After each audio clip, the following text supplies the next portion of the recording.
Hello there. Welcome to the Saroy channel, wherever you are in the world, and so much love to each and every one of you. How are you doing? I do hope you're doing incredibly well, and I hope you're keeping yourself lovely and refreshed with some invigorating sparkling drinks, because I've got a lovely story for you tonight. But before we get started, don't forget to subscribe to the channel, click the notification bell and the thumbs up, and let's get started with tonight's story. Dear Sarah, and all your lovely listeners, I was hesitantly nervous and circumspectly heedful about meeting my cousin Nicolette for the very first time. We'd informally communicated with each other together over cell phones for the last couple of years. Then out of the blue, she promptly announced she was coming over to America and was audaciously ambitious not only to meet my family, but to stay with us here in the Bluegrass State. I can't wait to meet you, Hank. You and I are both only children, so you're like the brother I never had. I feel as if I know you so well after all our communication together. It's going to be so exciting to finally meet. In truth, we had never video chatted together before, even though my cousin had suggested it might be a good idea. I had made a plethora of excuses as to why that wasn't a viable option. It was one thing for me chatting on the phone or sending written SMSs to my cousin Nicolette, but quite another to talk to her face to face. Talking on a video chat was way too much insouciant intimacy for me that would make me feel profoundly self-conscious. It had been on a cold, wet day in the Bluegrass State, when the rain had been coming down in buckets, and in a second or moment of idle boredom, I had WhatsApped Nicolette. She was the daughter of my father's sister. The family had emigrated to England when her husband, who was transferred there before I was born, was working for Dyson Hoovers. Ostensibly her parents were two American expats, now living in the UK. So my cousin was born in England, and despite her American roots, currently resided in Finsbury Park, which is situated in North London in the borough of Haringey, which my cousin informed me has a strong sense of community spirit, a calm social scene, and a cafe culture with some very pleasant pubs in the area that are regularly frequented by many of the locals, some highly esteemed for serving fabulous Sunday lunches with items on the menu like roast beef and Yorkshire pudding, ploughman's lunch, and bangers and mash. It would seem from everything Nicolette had told me, her family life revolved around the pub, where they would have quiz nights, magic shows, darts, pool, and karaoke very often. I was naturally a shy, reticent, reserved person, not quick to make friends, although I did have two close friends I'd grown up with. Socially, I was exceedingly awkward, restrained, elusive, self-contained. My cousin Nicolette seemed gregarious and fun by contrast, uninhibited or unrestrained by the awkward silences my conversations often entertained. She came across over the telephone as one of those unambiguous, open-hearted, eloquent people that grabbed all those cringeworthy, awkward gaps with such unabridged fluidity, talking ebulliently about almost everything, so that things flowed seamlessly, rather like a river flowing through a perfectly aligned tributary, without any blockage obstructing its smooth course. I remember WhatsApping Nicolette in a moment of brazen boldness and audacity, which was so unlike me, and saying, "Hi, I'm your cousin Hank." Before I could change my mind, I had sent the SMS. I could see my phone lighting up as I got an immediate response. I must have felt like a woman who had peed on a pregnancy test and is dreading seeing the results, as for a couple of minutes my heart began pounding in my chest violently. I was almost too afraid to read the reply. Perhaps I was about to face rejection. I wasn't sure. I couldn't help myself, but I just had to have a little peek. I fleetingly glanced at the message. It read, "I thought you'd never get in touch with me, Hank. It's good to hear from you finally. What's going on with you?" Excitedly, with my heart thundering in my chest, I had quickly responded, "It's raining here in Kentucky. I'm stuck in the house, bored out of my skull. There's nothing to do." I thought I'd say hi. The reply came back in a tease. "So you decided to finally contact me out of boredom, did you? I'm not sure quite how to feel about that, but it's good to hear from you at long last. I thought I never would." "Don't take offence," I had responded. I haven't had the guts to contact you before, until I just did. I'm a wimp like that." She had responded, "It's never too late to get to know each other, Hank. Thank God it's raining in Kentucky. I finally get to hear from you. Hallelujah." And so began our online friendship. Even my mother was amazed and astounded that I'd finally contacted Nicolette. She had urged me to get in touch with my cousin a long time ago, but I'd simply refused to. She had told me that it would be great for me to be acquainted with my father's sister's daughter. "You're both only children," she explained, "exactly the same age. It would be great if you got to know each other well. And with social media so efficient these days, even if you're in America and she's in England, it's like you're speaking to each other in different bedrooms in the house." "Leave me alone," I had said to my mother. "I don't want to call her, all right?" "Darling, I don't know why you're so reluctant," my mother had said. "You're a funny one, you are." She picked up my cell phone and transferred my cousin Nicolette's details into the phone. "I told your cousin's mother that you'd be in touch with Nicolette shortly," she told me. "Nicolette is looking forward to hearing from you." "You did what?" I say aghast. "How could you do that?" My mother shrugged her shoulders. "Well, if you don't want to contact Nicolette, it's your call. But you're the same age. It seems a dreadful pity for you not to stay in touch." "We can't all be like you, Mother," I said, "hanging our knickers on the line for all to see." "I'll pretend I didn't hear that," said my mother. I have no idea why I was so socially incompetent and uncomfortable, or why talking to strangers was exceedingly unsettling for me. I would be that guy at a party, hovering over the snacks, piling my plate high with sausage rolls and vol au vents, as a useful distraction, as I was too afraid to ask a girl to dance. Or the young boy at school, tucked away in the back furthest corner of the classroom, hoping that being out of sight would be lightly being out of mind. Regretfully, back in my former school days, some of those savvy teachers would jump down my throat, asking me a question in front of the class, which I usually got right, but that was never a consolation. Every eye in that classroom would be glued upon me. I would invariably shake in my boots with terror as I answered the question. I was bright at school, always acquiring straight A's, but over and over again my report card would say things like, "Hank is an excellent bright pupil, but he appears to remain aloof during lessons. He doesn't get involved in classroom debates." Or, "Hank is very self-effacing during lessons, reluctant to connect with his fellow pupils, but his school results are excellent." I have no idea why I was socially introverted. My parents were opposite to me in every regard. But then maybe that was the reason I would shrink back in the shadows in the first place. Maybe it was their brazen audaciousness, their supreme confidence in social situations that had brought the timorous side out in my character. My outgoing parents were always providentially, serendipitously drawing attention to themselves wherever we went, invariably impelling me to squirm with unsullied embarrassment and retreat hastily back into my shell, like a vulnerable, unassuming little ocean crab, desperate to hide from potential predators. As far as I was concerned, anyone in Walmart could potentially bite like a loitering sea anemone hiding in the dark, murky shadows of a rock pool. I would be at Walmart, for example, in the food section, shopping with my mother, and at the top of my mother's lungs, in the delicatessen section, she would blurt out loudly, "Excuse me, is anybody going to serve me or not? I've been standing here for 2 whole minutes. Are we living in a third world country or something? The service here is absolutely atrocious." My mother's sarcastic raised voice, with its musical trill, would carry down every aisle of the supermarket towards the checkout points, so that every single person could hear her. Heads would turn. Inquisitive shoppers would surreptitiously move their trolleys towards the delicatessens to eavesdrop on my mother, watching her in their peripheral vision, so as not to appear too blatantly conspicuous, marvelling at her unrestrained audacity. They would often pretend to have a curious fascination for porridge oats, which was perched on the aisle opposite to where my mother was standing.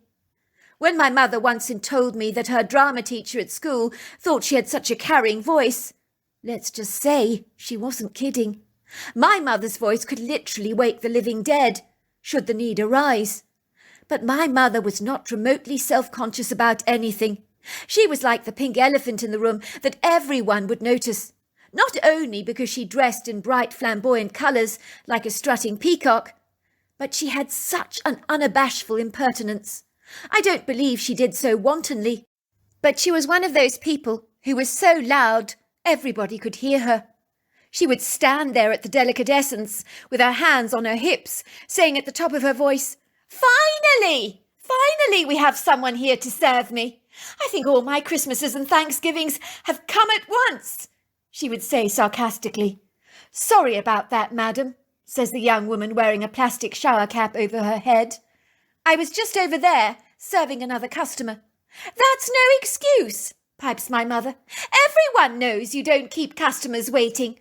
Now, last time I was here, the olives the shop assistant recommended were absolutely frightful. She told me they were pitted, but I nearly broke my tooth on one of them. And that's not a joke either." "I'm really sorry to hear that, madam," says the woman politely. "I suppose it can happen that one of the olives gets overlooked in the packaging."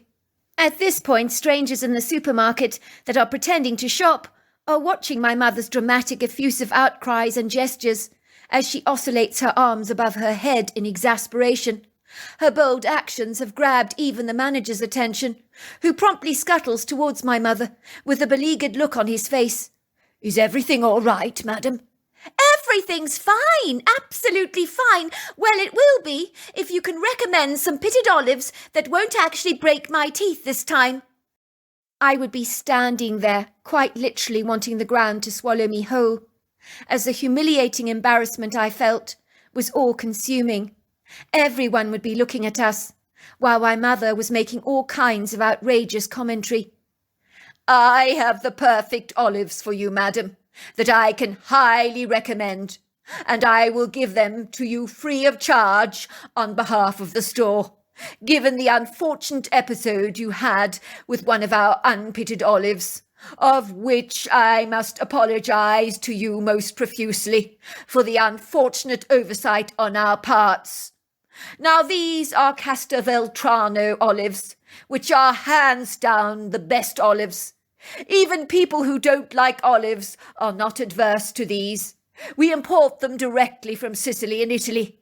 They are sweet green olives with a meaty, buttery flavour, which I think you will fully appreciate." "I'll take them," my mother says. It was always a drama going to the shops with her. Suffice to say, my father was equally as bad. It was terrible when he took me out shopping, equally as appalling. "Can anyone serve me here?" he would pipe at the top of his voice, as if he was speaking through a loudspeaker. "My son here needs some good quality underpants that won't let him down. What do you recommend?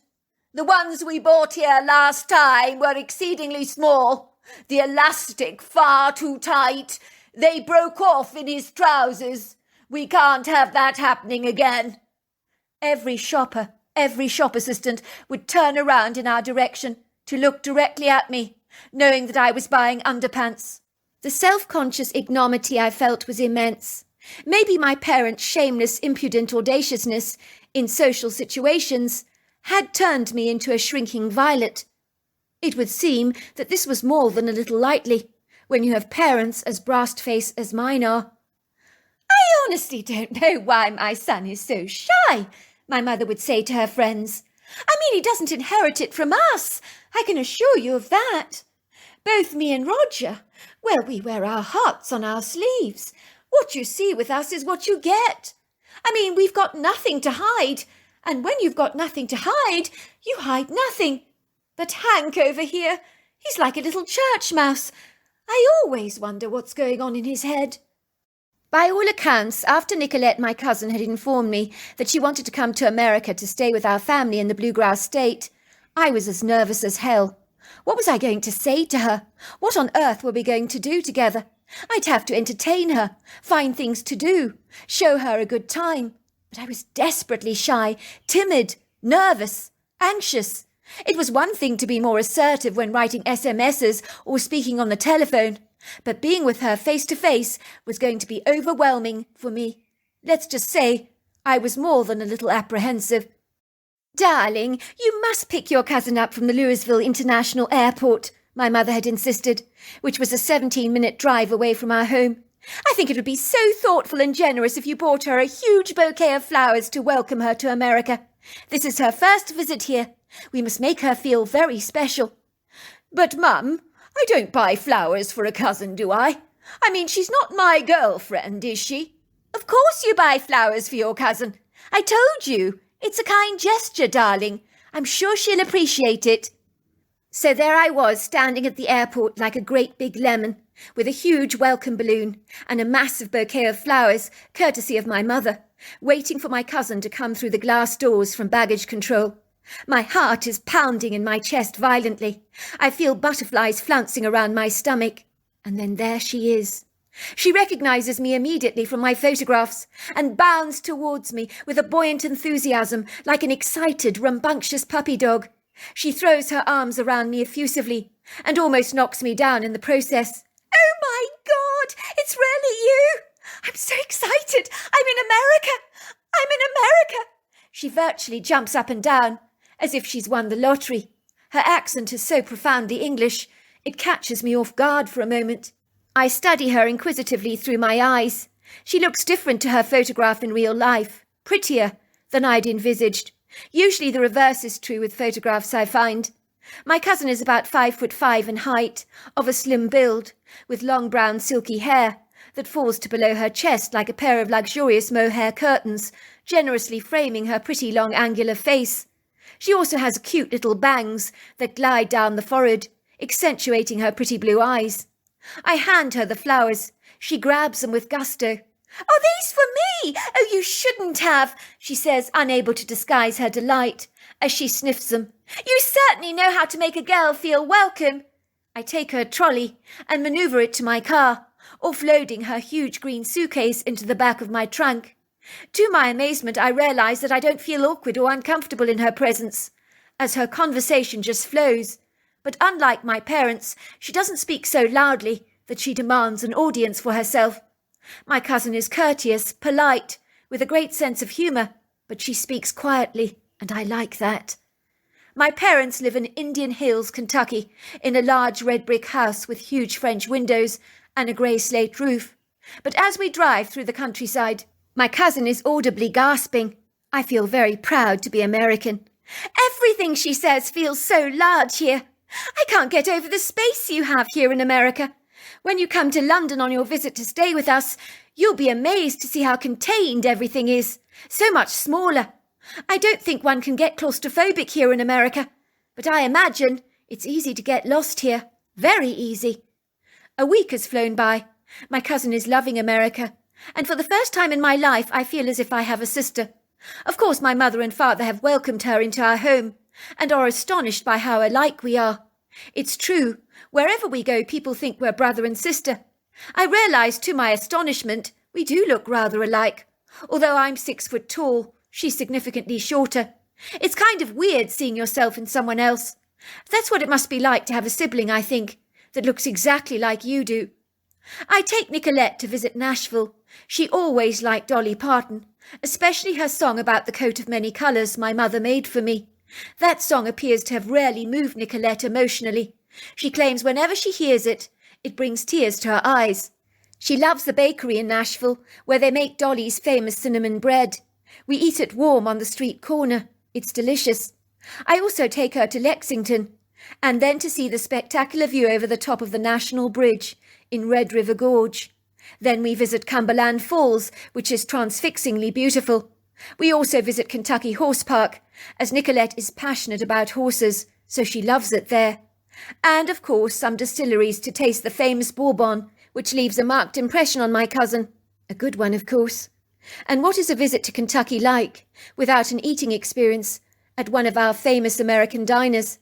So I eagerly escort Nicolette to the Goose Creek Diner to introduce her to some southern food. She's amazed by the taste of fried green tomatoes, the chicken pot pie, and the hot brown pork chops. So one day I decide to take her on a woodland trail. I'd learnt about this place more recently from a friend of mine, whom declared it as his family's best-kept secret, but he wanted me to take Nicolette there. I think he's taken a clandestine shine to her, with her sparkling, effervescent, bubbly personality. He's desirous for her to see the best that Kentucky has to offer. He's proud about our home state, so ardently earnest for Nicolette to see the very best of it. I park my SUV in a clearing outside the rarely frequented woodland trail. There's not a solitary soul in sight, but only one other car in the parking bay. I've brought a picnic along with us, a book on American birds, as Nicolette is completely fascinated by birds of any kind. She wants to learn about our feathery friends here in America, so we're both wisely equipped with binoculars. We enthusiastically amble over a slightly precipitous embankment, through a wood grove with long open trails of towering coffee trees, red oaks, bald cypress and dogwood trees. It's a glorious morning. The gentle sunshine is dancing through the boughs of the trees, bespeckling the floor in an ethereal gossamer light, so that it highlights the edges of the leaves with pronounced contrasts. These trickling light effects are almost silvery. The forest floor is damp under feet, but pleasingly soft due to a plethora of recent rain that had hit the bluegrass state. But thankfully the ground isn't muddy. The forest floor is a magnanimous indigenous haven of perennial shade-loving plants that liberally hug their environment with generous extended prepossessing feathery leaves. Then there are beguiling colourful foliages and flowers that embellish the black earthen carpet with their vibrant ornamental glamour, while the pretty trills and chirrups of the birdsong snatches my cousin's enthused, unalloyed attention. Her eyes grow as round as saucers with a zealous anticipation. Her neck cranes up into the trees. She scans them with her binoculars like a vigilant night watchman, scrutinizing the barracks he guards for any unwanted intruders. Every time she hears an unusual bird call, she stops dead in her tracks to listen. We hear this loud, very sweet song, then craning our pained necks into the tree, we observe the unorthodox owner of this beautiful voice. It's an unassuming, tiny little bird, much like a sparrow in both shape and size, but it possesses a very bold, bright, gaudy yellow plumage. It's perched on a bough on a juniper tree, just singing. It seems blissfully caught up in its own song, seemingly unabashed by his attentive audience. We quickly look up its name in the bird book and discover it's a prothanatory warbler. Excuse me if I've pronounced it wrong. My cousin's blue eyes dance with ebullient enthusiasm. She whispers, "Hank, this is one of the most beautiful birds I've ever seen." We crane our heads, scanning the trees more intently. We look for birds in the forest. I've never seen so many. It's amazing what you can observe when you really take the trouble to look, but it might just cost you a very sore neck. Maybe it's because this time I'm really paying attention, looking through the binoculars with an assiduous conscientiousness that I've never normally employed in such endeavours. We spot a Baltimore oriole, which is a bright orange and black-coloured bird. Finally we come to a clearing where there's a large open meadow that stretches out for many miles, liberally scattered with trees. My cousin stands at the edge of the wood grove, scrupulously sweeping the panoramic, widespread meadow exhaustively with her binoculars. She spots a black crow gliding up in the sky, sailing like the wind with outstretched wings, rather like a surfer balancing on a surfboard on the ocean waves. "What the hell is that?" she asks suddenly. She points in a direct straight line, in the furthest distance of the meadow. I pin my binoculars on the location. I'm gobsmacked. I can't believe what I'm perceiving. For a moment I actually doubt what I'm beholding. No, this can't be real. No, surely not. I can't be studying this. My fingers tremble on the binoculars. It's hard to maintain a steady focus without wobbling the lens when you're observing an idiosyncratic creature of the likes that I never believed existed before. Well, not until now, that is. There's a massive Herculean-sized Bigfoot covered in long flowing black hair, the colour of a tenebrous night, standing there in the meadow. He's majestic, powerful, exceedingly intimidating. Even behind the lens I feel conspicuously tiny by contrast to him. His large sausage-sized fingers are gripping onto a man's arm. The man looks petrified. His brown eyes register dismay and abject terror. The Bigfoot's deep-set dark eyes are glaring at him. His thin lips are drawn back. It appears as if he's snarling at the man. The man is trembling violently like a leaf. For a moment I wonder if this ponderous Bigfoot is actually going to kill the man. If I didn't know any better, I would almost certainly say that this Bigfoot was a man in an ape suit. as the face is remarkably human-like, but this is unquestionably not the case. It cannot be. Besides anything else, the creature towers above the man by well over another 3 feet. No normal man could be this tall. It's burly and wide, built like a robust concrete building. It makes the man seem almost fragile, inconspicuous, delicate and doll-like. Even through the binoculars, I can see that the creature's temperament is very aggrieved. He looks exceedingly pissed off. I'm struck by the human intelligence of his deep-set, dark eyes. The sloped forehead, the pronounced pointed tip at the top of the head. That's when I notice the Bigfoot is bleeding on his shoulder. It looks like he's been hit by a bullet. I know now why the Bigfoot is as mad as a bull, being provoked by a matador waving a red flag in a stadium. I think the man must have taken a shot at him, as some blood is oozing out of its shoulder and trickling down its chest. That's when I see another Bigfoot merging through the trees coming into sight. She glides towards her friend. I realise it's a female. She has small pert breasts and a more feminine-like face. She appears a foot shorter than the larger male. I watch in amazement as the indignant female is shaking her head furiously. She pulls the male Bigfoot's hands off the man. She begins to talk at him a dime to a dozen, barely stopping to even draw breath, as if she's nagging him, telling him not to upset a human being. I get the distinct impression she's actually lecturing him, telling him off in no uncertain terms for his inappropriate behaviour, that she's not pleased with at all. The male Bigfoot is pointing to the bullet wound where he's bleeding, and then he's pointing at the man as if to say, "He did that to me." The female changes her tune. She turns her wrath on the man. She's pointing to the larger Bigfoot's bullet wound, yelling at the man, as if to say, "What the hell do you think you did that for?" The man is standing there, his body shaking and wobbling like a blancmange jelly. The expression on his face is of unmitigated consummate terror, as if he's half expecting to be killed. The Bigfoot female grabs the man by the waist, shaking him and tossing him across the ground with a contemptuous look of disgust on her face. The man falls backwards. I doubt he's badly hurt. He's fallen on the soft grass. She didn't push him that hard. I see her now. She picks up the rifle that she finds on the ground that obviously belongs to him. Her face is furious. She breaks the gun in half, throwing it across the meadow. Her eyes remain fixed on the man in the grass. The female Bigfoot turns her attention to the male. She begins examining his bullet wound. She ferrets around in the open skin with a finger. Finally, she tugs at something and then pulls out a bullet. She cleans the bloodied metal cylinder on her long hair by wiping it. The two Bigfoots study the cylinder with awe. They begin discussing it intently with an ongoing backwards and forwards ebullient conversation. They take it in turns to examine the bullet. They seem caught up in wondrous intrigue. They glide away into the forest, still caught up in their conversation.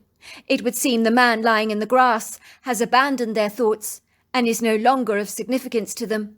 "What on earth are those things?" said my cousin, looking bemused. "What are they?" she asks again. "They look like intelligent human giants, covered with hair." "You mean you don't know what they are?" I asked my cousin, looking surprised. "Have you never heard of Bigfoot before?" "No," she says, "never." "Are those creatures Bigfoots?" "I believe so," I say, looking at her with a dazed expression. "I didn't believe the creatures were real.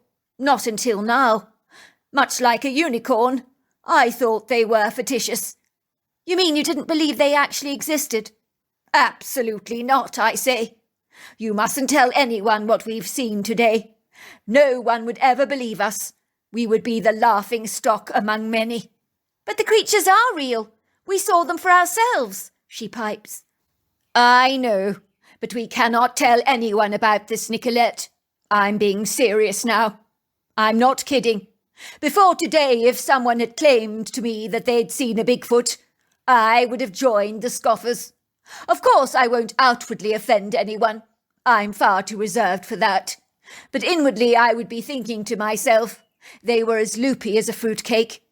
It's only in the seeing that you can believe. So if people are sceptical, it's perfectly understandable. But I know how bubbly you are. So I don't want you racing to my mother or father and saying, 'Guess what? We saw a Bigfoot.'" "What would your mother say?" asked Nicolette. "Well, you know my mother. Let's just say she has no filters. She'd probably ask you what you were smoking. She'd tell you you were being ridiculous, and that you better keep your trap shut, or you would be the subject of ridicule. Well, what about the man that fell backwards in the fields? Do you think the female Bigfoot hurt him? Asked Nicolette, suddenly looking concerned. I wonder if it's his car that's in the parking lot. He could be in trouble. Maybe he needs our help. I think he fell backwards in the grass, but I suppose we should check on him. I mean, those creatures are very big. It wouldn't take much for them to cause grievous bodily harm. The male Bigfoot was angry at being shot at, and frankly, I don't blame him.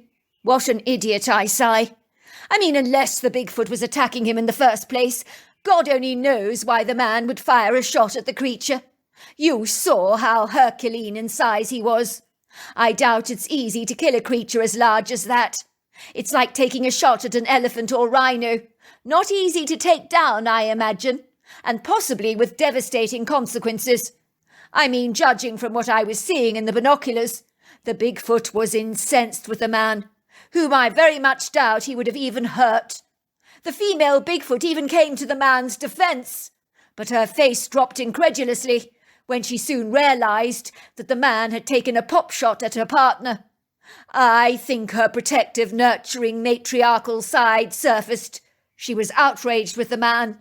In my opinion, rightly so. I mean, the creatures look so human. Unless I was rarely pushed, I'd never shoot at a creature like that. It's asking for trouble, if you ask me. Well, let's go and see how the man is doing, says Nicolette. He might have hurt himself. We run across the meadow, looking for the man, who's lying in the grass, seemingly unflinching. For a moment, we actually think he's dead. We look at each other in abject horror, but Nicolette bends down onto the ground to check his pulse. Oh, thank God! He's got a pulse. He's breathing. She helps to lift him off the ground. He opens his eyes, staggering awkwardly to his feet, unable to hold himself straight, without our support, rather like a table that's missing a leg. Something about him is rarely off. His behaviour is exceedingly bizarre. Are you all right? We ask him. To our amazement, he looks at us as if he's locked up in some kind of a trance, almost as if we're panes of glass he's looking directly through. The man pushes our arms away, as if they're annoying tree branches that are in his way. He attempts to walk in a stumbling manner, rather like an inebriated drunk or a zombie. So Nicolette places him gently on the ground, pushing his derriere on the grass. She tries to reassure him, but I think he's so spaced out, he possibly doesn't even notice she's there.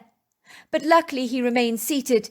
His wide eyes are glazed over like a dead fish, although he's very much wide awake. We can't leave him in the field like this. I spot his cell phone on the ground, lying next to him. It must have fallen out of his pocket when he fell backwards. I'm pleased to see it's not locked, and it's fully charged. Thankfully there's a signal. I quickly scroll through the names and stumble across the word sister. I press dial. The phone rings. I have a connection.